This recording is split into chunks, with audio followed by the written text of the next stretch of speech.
How can you differentiate yourself from everyone else who does what you do? How can you come up with a big, sexy idea and communicate it clearly in only 7 seconds? And what can you do to make sure your brand gets noticed and remembered? You're about to find out. Welcome to the I Want to Know podcast. Today, I've got a special flip the script episode for you, which means instead of someone coming on and asking me questions, I brought on an expert I want to learn from, and I'll ask him those questions. My guest today is Mark Levy, and he's a differentiation expert. The ideas he and his clients have created are known by hundreds of millions of people. His clients include Simon Sinek of Start With Why fame, David Meerman Scott, the former head of the strategy unit of the Harvard Business School, and the head of a division of two different White House administrations. Mark has also worked on shows that have been on Netflix and the History Channel. He also happens to be a member of my Skill Sessions membership, which is his most impressive credential in my completely unbiased opinion. Hey, Mark, welcome to the show. Hey, Josh, thanks for having me on. I am so excited to have you here. When we met, I don't know, a few months ago, 6 months ago, something like that. First of all, I was immediately like, oh my God, differentiation expert is like the most brilliant niche branding. It's a thing that everybody needs. I had never heard anybody else say they were a differentiation expert. I was Thank like, you. this is really good. And I knew we were going to hit it off. And then we had a great conversation. And I was like, you've got to come on the podcast so I can ask you some more questions and share your knowledge with my audience. So let's jump right into it. My first question is, one of the reasons I'm really excited to have you on here is because I'm not sure there's a more important skill than differentiation. And obviously you are an expert at it. So let's start with a crash course. If someone's business is completely undifferentiated, what are the first three things they should do to figure out how to differentiate themselves? And then within that, you can talk about it generally, or we can go into sort of two kind of specific hypotheticals. One being, what would you tell a small social media marketing agency to do to differentiate themselves? And the other being, what would you tell someone who publishes a newsletter about self-improvement to do? So let's start with, in general, what are the first three things you should do to differentiate yourself? So first, as I told you before you put on the cameras, so I've been on dozens and dozens of podcasts over the years, and it's so rare that you told me the kinds of questions that you might ask me. And as I had said to you, the specificity with which your questions were aimed at, like, how would you do this for a small social media marketing company? How would you do this for someone in sales? How would you, as obvious as that may seem to you, it's really refreshing to see that. And the specificity and getting really clear about the different steps and how they relate to different verticals is really what differentiation is all about. And you have a background as a journalist, big time. And as I said, I think that where you got that proclivity to look at things so closely and in Mhm. such a different way, looking for anomalies, I think that probably comes from your journalistic background. Do you think Yeah, I that's mean, the if you case? yeah, no, I definitely think that's the case, and I think you learn very quickly as a journalist that in most situations, people don't actually wanna give you interesting answers, they wanna give you boring answers, because interesting answers are a little more dangerous. So if you ask a question that sort of allows a boring answer or encourages a boring answer, a sort of broad generic question, that's what you're gonna get. If you get more specific with the question, you get a more specific answer, which tends to be more valuable, more interesting, more all of that. Yeah, I don't think about it consciously, but I'm sure that journalism background plays into that. So to answer your question about the crash course, what's the crash Mhm. course for a totally undifferentiated business? What are the Yeah. first three steps that I might do? So the first step that I would probably do would be I would want to know how you do the work you do, whatever the work it is that you do, Mhm. how you do it in a way that's really unadorned. Like I would want to know step by step, not in a way of dry obligation, not going through things so you fall asleep, but because I find that when people do their work, whatever it is, they often try to be more impressive than they need to be. And sometimes just elucidating the steps themselves, and I'll give you an example of this, Mhm. can actually get them to something really interesting. So, fast story. And this story is from about like 1905 or so, but it totally Mhm. pertains. I don't care. You could be working in AI right now. It still Right, pertains to you. right. So Claude Hopkins, the famous advertising man who wrote Scientific Advertising, that this is his story. In about 1905 or so, he got a call from the head of the Schlitz Brewery. And the head of the Schlitz Brewery said, Mr. Hopkins, there are 8 big breweries in the United States. And on the list of 8 big breweries, we are number 8. We're in last place. We need your help. Claude Hopkins said, I'm positive I can help you. In order to help you, I'm going to have to take a tour of your brewery. The guy from Schlitz said, I don't think you're going to find anything if you take a tour of our brewery, but if that's a condition of hiring us, very easy. You're in Chicago, we're in Milwaukee, just hop on a train, 1905, and come here and we'll give a tour. And what Claude Hopkins saw at the Schlitz Brewery astonished him. They showed him an artesian well 3,000 feet deep. The reason why they went that deep, they told him, was they wanted to make a pure beer, and they thought the purest water on earth was that deep. By the way, artesian well meant that the water was shooting out of the earth like a geyser of pure water. And then they showed him a machine that triple steam cleaned every bottle before they pour the Schlitz beer into it. If the beer was pure and the water was pure, they had to get rid of impurities in the bottle. They showed him underground, under lock and key in a kind of vault, what Hopkins wrote as was called a single mother yeast cell.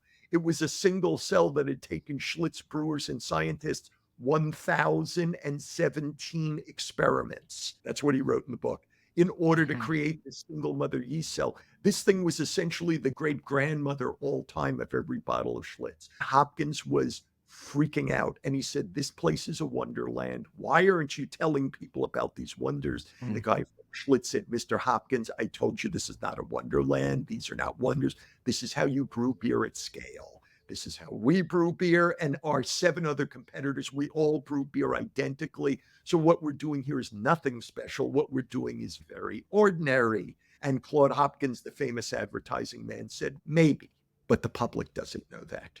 And so Hopkins proceeded to write a list of advertisements, heavy copy detailing everything he saw, the triple steam cleaning bottle, all the stuff, the single mother yeast cell, the 1,017 experiments. And in under a year, Schlitz went from being number 8 in America to being tied for number 1. So to me, the moral of that story, this is one of the most common stories that I tell, but it's just, you ask for a crash course to the idea of what is ordinary. And I'm looking at you, America, or the world. What is ordinary to you may be extraordinary to your marketplace if they only knew about it. So if I was to give you a crash course on differentiation, the first thing I would say is, tell me everything about how you do what it is you do. Why are you located where you are? Why do you do the work you do? Why do you use that process and not another process? How do you charge? Why do you charge like that? Are there guarantees? If yes, why? If no, why? And so forth. It's just in going over these ordinary points before you do anything fancy to them. If you pick the right point that's interesting to people, that alone can differentiate you. So that's one thing. Before we get to the second one, let me jump in on that, because I love, first of all, I love the story and I love the example. And I think there's an underlying point there that I think is crucial in terms of like differentiation in general. To me, part of what comes out of that example and that suggestion is you don't actually have to be doing something different from everybody else. That the differentiation can be the story that is not being told. To your point, the thing that people don't know. So yeah, everybody does it this way, but nobody knows that everybody does it this way. So I think when looking to simplify it in some ways for people is like, yeah, you can look at how you do things and go, is there anything that we're doing that is truly different from the way everyone else approaches it? But you can also look at it and go, what are the pieces of the way that everybody does it that no one ever talks about?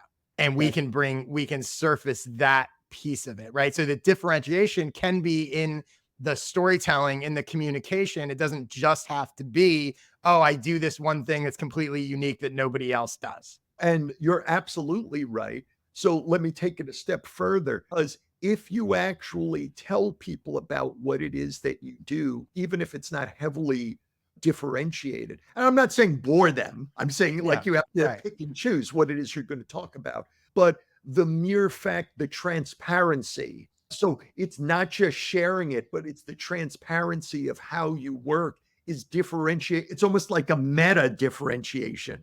The Mhm. transparency with which you share is differentiation in and of itself. Patagonia uses that, like lots and lots of different Yep. people use that. It's like the honesty of here's what Mhm. happens. A great story. Years ago, a book I wrote, Accidental Genius. Mhm. It's a book on how to journal and create new business thoughts from journaling. So, anyway, years ago, a fan of that book contacted me and I asked him what he did. And this was one of the great things that I ever heard. He said to me, he said, I'm the chief marketing officer for a security firm that works with credit card companies. So if American Express or Discover or whatnot, if they have some kind of security problem with their card, they call us. We're outside consultants Mhm. and we fix it for them, right? That's what we do. And so he said to me, here's why I'm telling you the story. He said, everyone knows that glossy marketing copy is fake. So here's how we sell. So a company will call us like American Express and they'll say, we're having this security issue. And they'll explain what it is. And they'll say, can you solve this? And so he said, what I do is we have work documents for every project we do, every gig. So I go through my computer and I find the work document that is closest to the problem that they're trying to solve, like a gig that we did already. And Mhm. then what I do is I redact 10% of the information, all the sensitive information, like the server numbers, the people's names, the company's names, all that stuff. I cut out 10% of it. And then I send that company who asked us, can you solve this? I send them that document. And I Mhm. say to them, here is 90% of the solution. This document shows that we know what it is that we're doing and we know how to solve it. If you think you can solve it on your own with that 90%, then take it. And that's awesome. But if you need help with the missing 10%, we're happy to help you. And so to me, that's a version of the Mhm. transparency with the Claude Hopkins thing. It's always what can you share? What can you strip away? What can you Yep. give other people? So Yep. that's That's one one. thing. That's Second one second thing piece you of the can crash accomplish. course. So it's the inverse. So this is one of my favorite things that I ever tell my clients, that if you only tell people what it is that they already know, they have no reason to listen to you. So it is absolutely essential that you jolt them at times. In other words, like an electric shock, like it's, oh, wow, I didn't expect that or whatnot. Like you got to do it a lot. It's not once or twice, you got to do it a lot. And so the way I go about finding jolts is when I sit down to do something to try to differentiate an organization or to try to write a book or a blog post or whatever it is, I ask myself this question. I say, what do I know about this subject that I need to write about or differentiate around, or what do I know that they don't know? So what do I know that they don't know? What do I know that 80% of them don't know? If they, like, if it's too big, I cut it down a Mhm. little. What do I know that they may know, but they haven't thought to say? So what do I know that they don't know, but they need to know? And so all the things, like a lot of the differentiation I do in books or whatnot, is actually predicated on that story. I sit down and I say to myself, what ideas, insights, exercises, stories, all that stuff, because Mhm. it's essential that you seed some of those things that they've not heard of into what it is that you're telling them, because that forces them to pay attention and get excited about the things you're doing. What do I know that they don't know? It's almost the inverse of the Yeah. first thing, in a way, maybe. Yeah. Can you give me an example of one of those that you've used in the past? What's Oh been God, either I for you use, or for a client, or anything come I, to mind where you're like yeah, what's a I good use, example of a jolt? oh my God, I use it every single day. It would be, here's a story, another story I tell commonly. Years ago, a client emailed me and said, Mark, a reporter from Fast Company magazine is writing an article on how to be a good business conversationalist. And my client said, you strike me as one of the best business conversationalists I've ever heard. You should contact this reporter and maybe they'll write about you in Fast Company. That was very kind of him to Mhm. say. I don't know if that's true, but I am competitive. So I said, yes, I want to be in Fast Company. So what I did, the first thing I thought is, who am I up against? who else might be in this article that would Mhm. edge me out? Other business communicators, because you could argue I'm a business communicator. Mhm. And then I said to myself about being a good business conversationalist, what is it that all those other business communicators might say? And so they might say things like, to be a good business conversationalist, you need to ask open-ended questions. To be a good business conversationalist, you need to listen more than you speak, right? They'd ask questions, they Mhm. give guidance like that. Now, it's not that I disagree with any of that stuff. I use all that stuff. But if what I wrote in an email sounded anything like that, this woman from Fast Company would have no reason to listen to me because I'd sound like everyone else. So I Mhm. said to myself, okay, knowing what it is that they might say, because I can't know what they'll say, but what it is they might say, what do I know that's different? And so one of the points I wrote in the email, dear so and so, like I'm a business communicator. You asked this. Let me tell you some of the things that I tell my clients on how to be good business conversationalists. Mhm. And I remember one thing I said in the email was that you need to jolt people awake. I actually, what we talked Right. about, and I said the best way to do that is to look into other domains. Like if you're in business productivity, let's say, look into the world of science, of math, of whatever it is that you're doing, archaeology, poetry, and look at how they go about solving problems and how they do things and interesting stories, and then drop them in those ideas or stories into what it is you're doing. And people have to stay awake because they've not heard that before.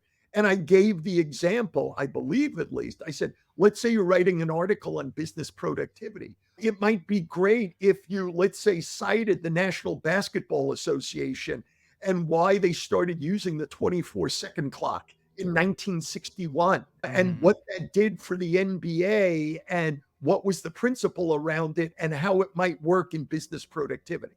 I'm not saying that's a good idea. I Right. just use that as an Yeah. example. By the way, for those of you who know the NBA and the 24-second clock, I think it started in 1961 and they did it because there was no clock. A game was 48 minutes long, but you could hold on to the ball for 48 minutes. Right. So Right. games were very low scoring. The score would be like 50-44. And now the team with 50 would start just passing the ball around the perimeter of the court for the Yeah. last 8 minutes. And By the people, way, not only can I picture that, I have lived that because I'll give you a quick story. I played high school basketball, and my junior year, I was on the varsity. I didn't play much, whatever. We were in a 6 overtime game. And the oh reason my we God, were in a 6 overtime game was there was no shot clock. right? And so for 6 overtimes or 5 overtimes in a row, somebody won the tip, held the ball for basically 3 minutes or whatever the time was, took one shot, missed it, and then we went to the next overtime. And then we did that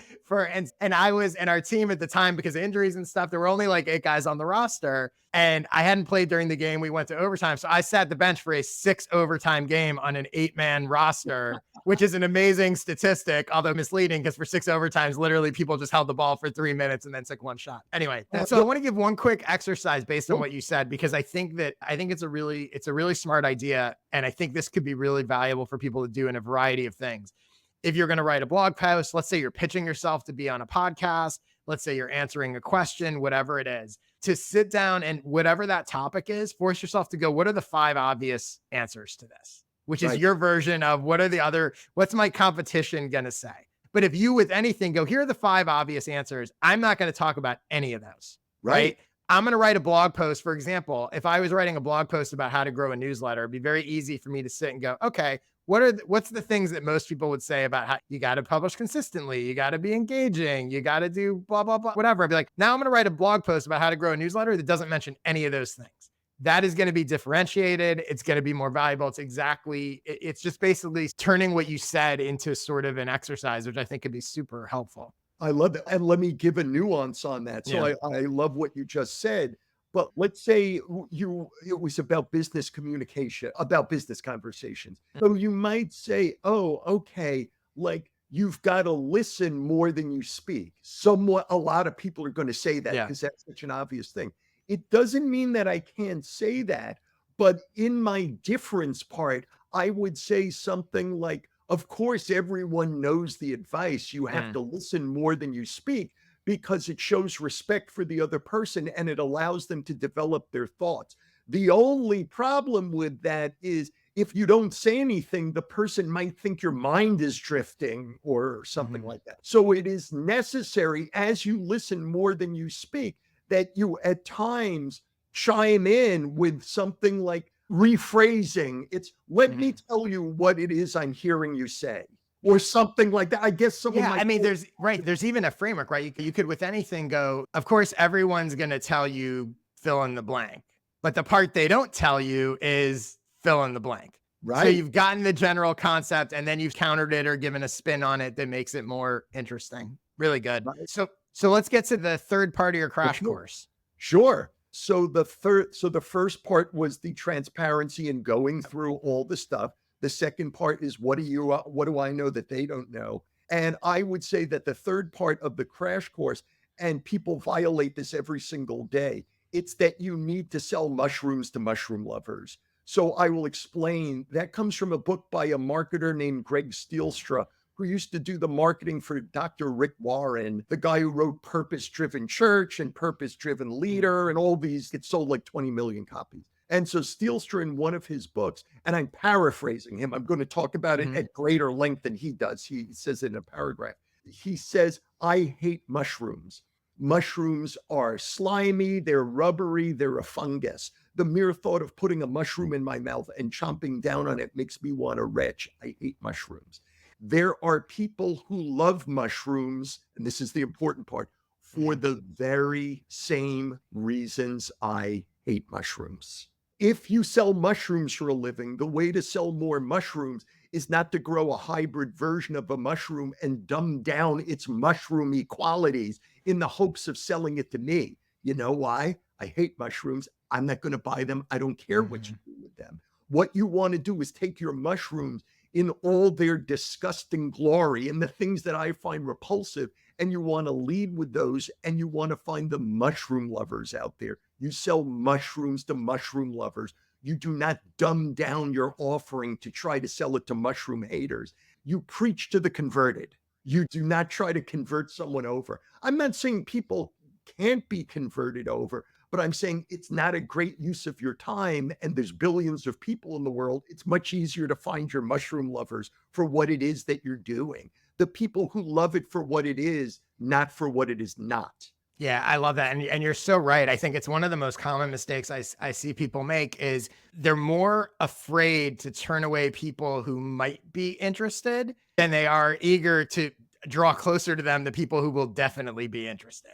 And it's a huge mistake, right? It plays into niche and all of that and people's fears of niching down. And then they wind up with, again, very undifferentiated, bland. I always say you want to be perfect for someone, not okay for everyone. And that's exactly what you're talking about. So I Beautifully have put. to say we've gotten through one question and we have already done like a full episode's worth of value, which is amazing. So I'm excited about it. Everyone who's listening and watching. We've got two more questions to go here, so a lot more good stuff to come. I know it's great. Before we get to my next question, I do just want to give a quick side note.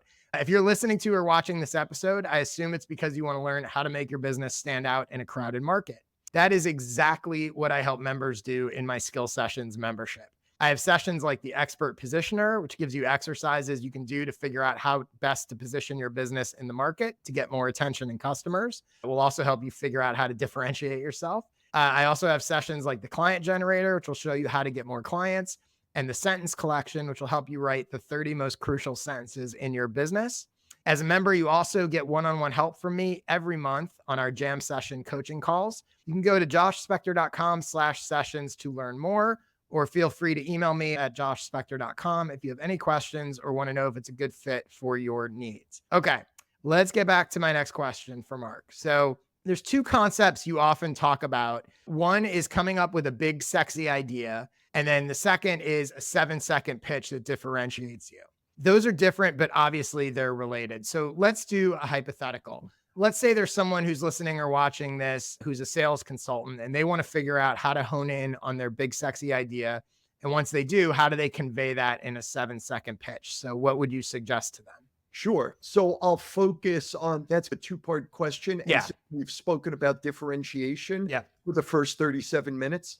Or however long I'll focus more on how to deliver it the 7 second. Okay. So what it is that I created, everyone knows what an elevator speech is, right? Like it's a very brief speech that you give when you want to let people know what it is you do. It actually, Philip Crosby, who wrote Quality is Free and Quality Without Tears, he was one of the fathers of the quality movement. He actually coined the term, from at least from my research, in 1979 or 1980 in a book, the second edition, called The Art of Getting Your Own Sweet Way.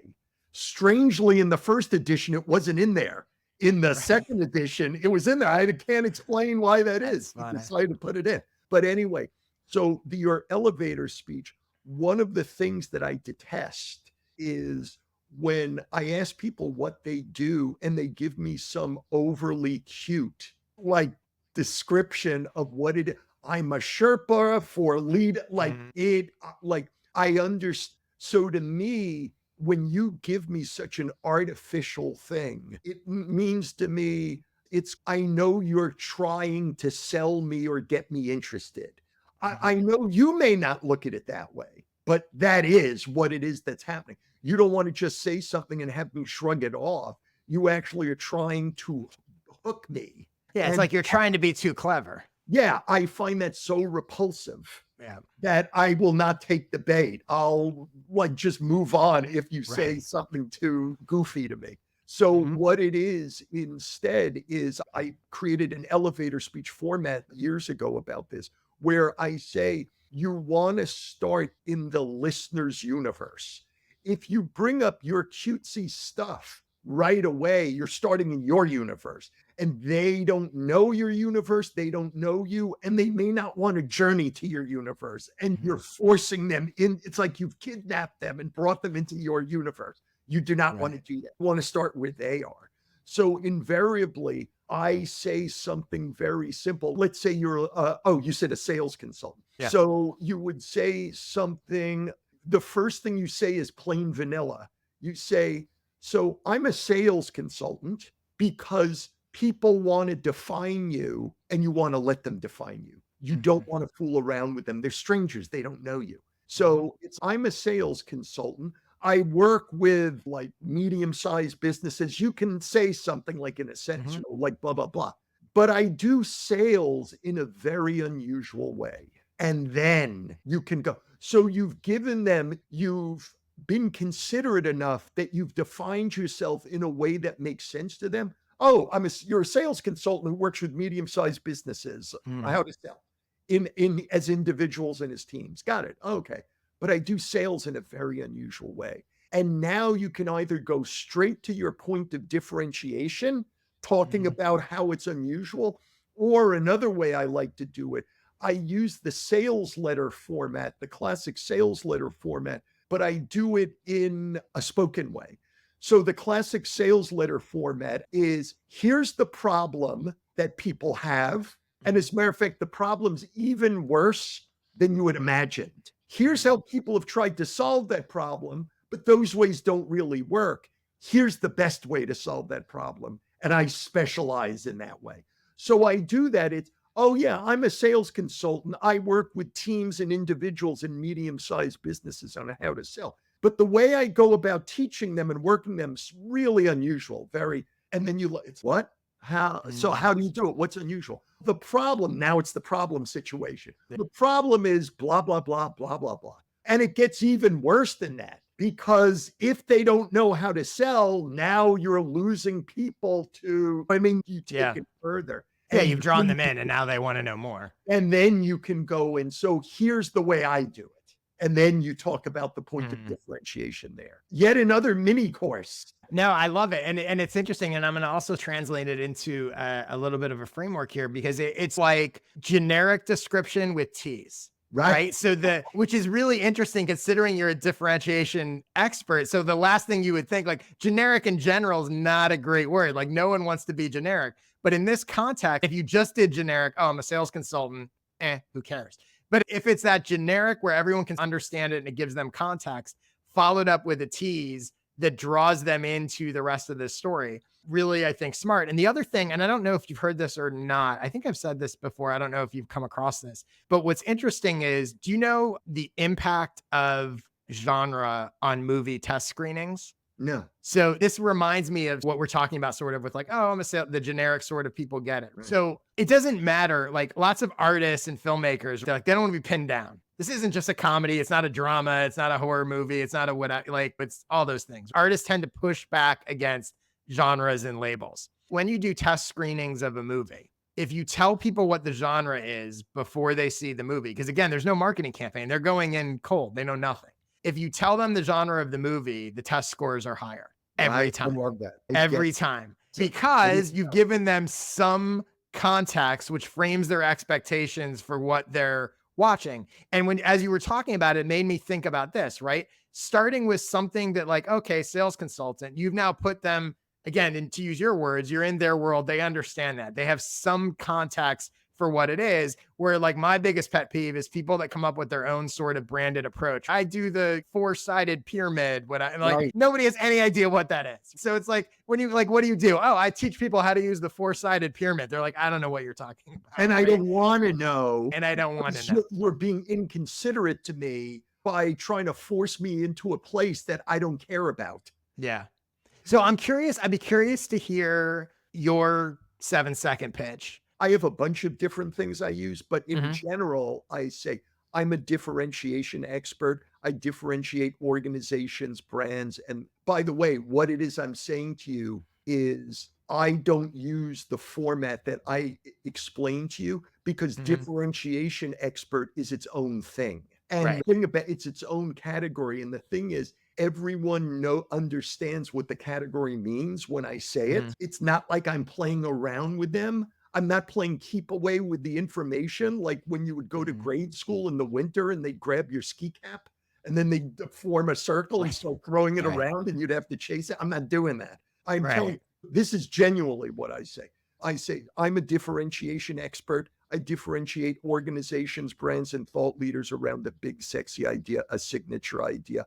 The ideas my clients and I have created are known by hundreds of millions of people throughout the world. So that's how I actually do it. I don't use the other version. I love the other version. But even that, I think if I met you somewhere and you were to tell me that, I think it prompts an inevitable question. But I'd be like, oh, like what clients? That part of like, I've done it with people, millions of people around the world, whatever. I think that prompts the obvious question, but who have you worked with? So you are drawing people in. Let me just, because we only have another 37. Yeah, no. The point I want to make about leading with the generic, as you say, I'm a sales consultant, I'm this, I'm that, is that it allows the person to relax so they'll actually listen to you. That if it seems like you're testing them, you're giving them some unusual thing, now you're making them anxious. It reminds me, and you as an excellent writer knows what I'm about to say, that it's much better from a comprehension standpoint to lead with what the idea is that you're writing about, or the recommendation that you have, or whatever it is. You lead with the end, and then you use the rest of your writing to justify it. It's, oh, I want to buy a new Jeep. Here's why I think I need a new Jeep, blah, blah, blah, like to my wife. You know what I mean? It's like something like that, because now she'll actually listen. Whereas if I say, oh, my Jeep, it's got like 70,000 miles on it and blah, blah, blah. And it's like, where's this going? What are you, you want to take that out of the equation. You want people to relax as they're listening to you. Smart. So I'm going to ask this to you. It's a completely unfair question, but I don't care because it's my podcast. So you're the king of a fair question. Yeah, exactly. Based on what you know about me, just from seeing my stuff, consuming my stuff, if you were crafting on the fly a 7-second pitch for me, what would it be? Oh, I would probably, so I love your stuff. My hesitation is not that I don't love it. I'm trying to think so I like in a 7-second talk, a 7-second speech, I like there to be some kind of grabber if possible. So I might do something, I might say something like, Josh, it's something about the Oscars. Like, so I would say, so Josh is a guy who did whatever it is you did for the Oscars and for whatever. And so now he takes those ideas and he works with writers and creators and whatnot, people who are trying to reach small, tight little small audiences or gigantic, like worldwide audiences. He takes the ideas that he learned and even created to help blah blah blah there in motion pictures and things, and uses them, teaches them to people. That might be a slight distortion, but if you ask me what I'd say, it's good. And it's interesting because it's something that up till now in this context of my current existence, I don't talk about all that much. So I'm sure there's people listening or watching this who are like, Oscars, what does Josh have to do with the Oscars? Like, I bet most of my audience doesn't even know that I used to run digital media for the Oscars and all that. But actually moving forward, as I'm tweaking some of my own positioning and messaging, I'm going to be talking about it a lot more because it's going to become more relevant. And one of the things that's really interesting is there have been multiple people over the years who, when they would introduce me to somebody else, a potential client, a potential whatever, one of the first things they would go is they would go, oh, he's the guy that was behind the Ellen selfie. They would always, I was involved in it. I can't take pure credit for it, but I was involved in it. You're not Bradley Cooper, are you? Yeah, exactly. I was in a Bradley Cooper mask, and no, it was, that was a crazy moment. But it's interesting to your point, right? They're going like, okay, the Oscars is differentiation. And they even went a line down to go, everybody knows the Ellen selfie. This is the guy that was behind the Ellen selfie. And And so that's the whole thing where you said the specificity, because I have a background as a journalist, you do. So to me, it's, oh, who's Josh? So this guy was the head. He ran digital media for the Oscars for several years. As a matter of fact, he was one of the main guys behind the Ellen selfie that got it out there to millions of people. So he knows a lot about how to make ideas go viral and how to whatever. And so now what he does is he works with creators who are trying to reach all kinds of audiences in big, impressive ways, in far-reaching ways. And what he does is he teaches them the stuff that he learned there and even developed there on his own and blah, blah, blah. So that, I love that. And what I also love about it for everybody listening and watching is taking it aside from just me. What I like that you did was you took this bit of my background and experience and credentials that my clients now are not award shows. So it's easy. And I think one of the reasons I haven't talked about it much is because I'm going, I don't know, it's different. But that connection of he did this thing that is impressive, whatever. He took the knowledge from that and has now adapted it to this new thing. That connective tissue, I think, is really helpful for people who are out there and going, okay, I have this thing, but now I'm doing this different thing. So I don't really talk about it, but it's that connection of doing this. I've now adapted. I took what I learned, whatever, from that experience, and I'm now doing it in this way, creates that sort of narrative through line that makes it feel relevant, which I think is super important. 100%. Yeah. No, you have a great background for what it is that you're doing. And I don't know that much about, I know your work more. I don't talk about it much. And again, moving forward, I'm going to talk about it much more because I realize like it's a complete missed opportunity. I have these amazing things that there's no reason for me not, I should be talking about it all the time. Never. Great. So let's go to our third question here. And again, I want to talk about two kind of powerful phrases that you use, and I'd love to have you explain what they mean and give a couple suggestions for how people can go about doing them. So the first is you talk about this idea of go for the freakout. Talk to me about what that is and how people do it. Yeah. So I have a background as a magician. I created magic tricks and shows. And as a matter of fact, I co-created the highest rated live show in New York City on TripAdvisor. At least it was the highest rated. It's run for 24 years, rated higher than even Hamilton. And it's called Chamber Magic. Wow. That's the performer, Steve Cohen, the Millionaire's magician. So what I talk about is when I'm working with people, what we're doing is it harkens back to my work as a magician, that going for the freak out means you're not just trying to get people interested in an intellectual way. We are actually looking to create a visceral reaction in what your business is about. Like where people go, no effing way. Like it's just like that's what, and by the way, when I say that, I go back, I'm an urban explorer. I go all kinds of weird places and so forth. And so once I was trying to find a Nike missile base in the middle of an upscale neighborhood in New Jersey, like these big, open, beautiful streets, and it was well lit and whatnot. And I just had longitude and latitude on my phone. And I'm driving my car searching for this thing. Nothing around it. These are like upscale homes. Like, where is this thing from 1960 that's closed? And I'm looking, and my phone says at the end of the block, make a right. And as I start to make a right, the street, everything had been flat. The street suddenly starts going up.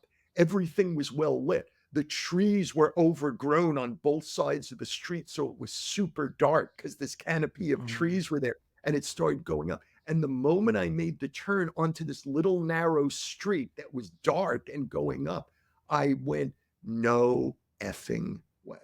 And I did that. I didn't do it on purpose. I just had to say it because I was put in an experience that just seemed so cool. Like I felt like Indiana Jones or something like that doing that. And when I got to the top, about a mile or two up there, there was an abandoned Nike missile base. By the way, these were missile bases that they placed throughout America during the Cold War in case the Soviets launched against us. They wanted to try to knock the missiles. They figured they'd be launching in populated areas. So these missile bases were populated areas to try and knock missiles out of the air. And of course, they didn't need them anymore. And so I wanted to see one and see the launchers ground and whatnot. And so it's that idea of where you can control yourself, that it's just reaction, as if a doctor was hitting your knee with a hammer and your knee goes up. And it's that no effing way. Like, what is it about what it is you're doing where people talk about it and it's so enveloping that they just have to talk about it even when you're not around? And I'll give you— How do you go about, I was just gonna say, how do you go about finding that, right? So for someone that's out there and they're like, my business is, I have a business, I do this and whatever, like it doesn't seem to have those. How do they figure out how to either create those or discover what those could be? So for instance, when we first were doing chamber magic 24 years ago, after the show, I'd walk up to people in the audience and I'd say, what was your favorite trick? And if people spoke about a trick and excitedly, that was a freak out trick. If they didn't talk about a trick, Steve and I would pull the trick out of the show and either retool it or get rid of it, because the tricks needed to be the show itself and they need to be marketing for the show simultaneously. So that would be a way. It's like asking people what's important about what it is that you've done, or what's important in life, and so I'll give you an example of what I would consider a freak out is. So in Manhattan, there was a deli for decades and decades that would serve a sandwich that was about a foot high. Now, no one needs to eat a foot high sandwich. It's just not necessary. But what it was is that food is very social. You go to a restaurant, you can eat at home by yourself. So you go to a restaurant in order to be with other people often. So you'd sit there, and here's this whole reason why you were sitting there and you were with other people. And now they bring this foot high sandwich in, and now you'd be excited by it. It's, oh my God. One of the things holding me back is I curse a lot. So I'm trying not to curse or whatnot. But You're welcome to curse. Oh, okay. Fuck, look at that. And the person with you, it's shit, look at that. And you start taking out your phones, and the people at other tables start to talk to you there because look at that sandwich or so.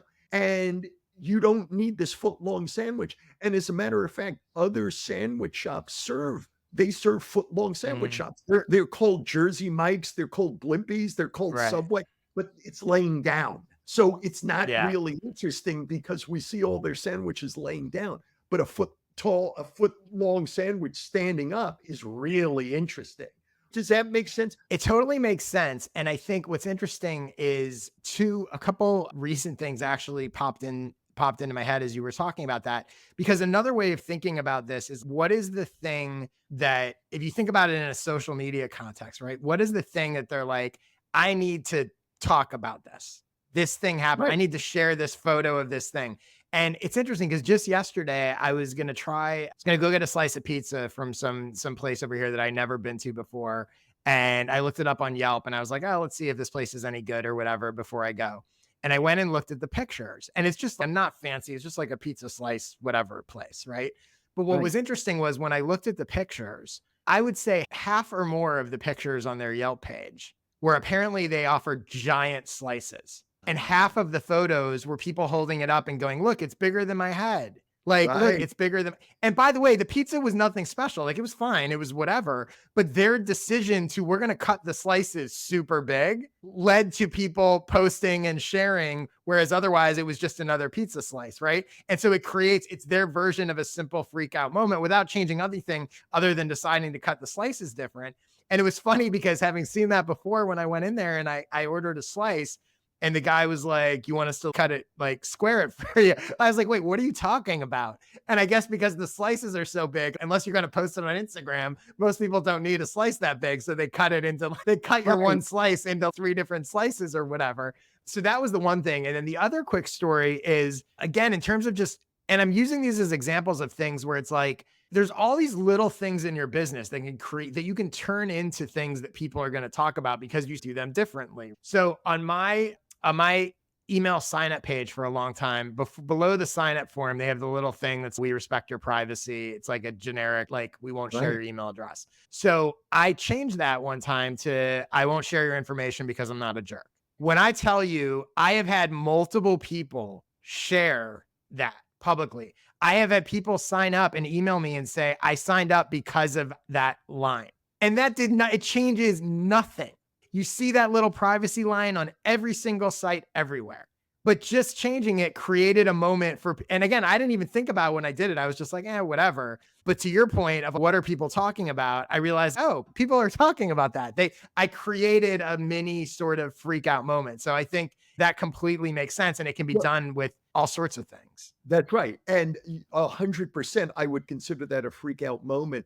And the thing for your listeners or your viewers, what do you call them? To They're take both, some watching on YouTube, some listening. right, Yeah. right. The thing to take away is sometimes your freak out moment is organic. So when we did Mhm. chamber magic, I would just walk in the audience and say, "Oh, I'm with the show. What was your favorite trick?" And there were some Mhm. tricks that people just really gravitated to. It was organic. We didn't try to create Mhm. one over the Yeah. other. I just noted it. So sometimes you have freak out moments just in your everyday stuff that you're doing. Mhm. You need a freak out moment. And if you don't have one, you have to create one. Seth Godin wrote something like, all the boring spots are taken. You're going to have to be interesting. That's funny. I'm a huge Seth Godin fan. I actually hadn't heard that one before. I love it. Oh, So yeah. then the last one here is talk about another phrase you have is, you say your brand is always about an idea. So explain that concept a little bit. Yeah, it's about what your brand symbolizes to people. And by the way, this is incredibly important, especially if you sell something tangible.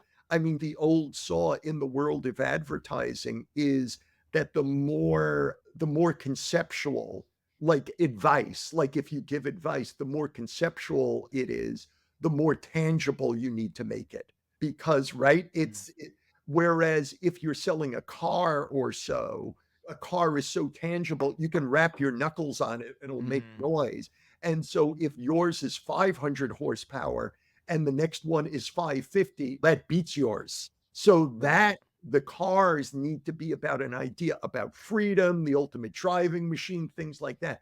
Whereas if you're about advice, let's say, you want to make it as tangible as possible because you're more about ideas. So you need to solidify those ideas in people's minds.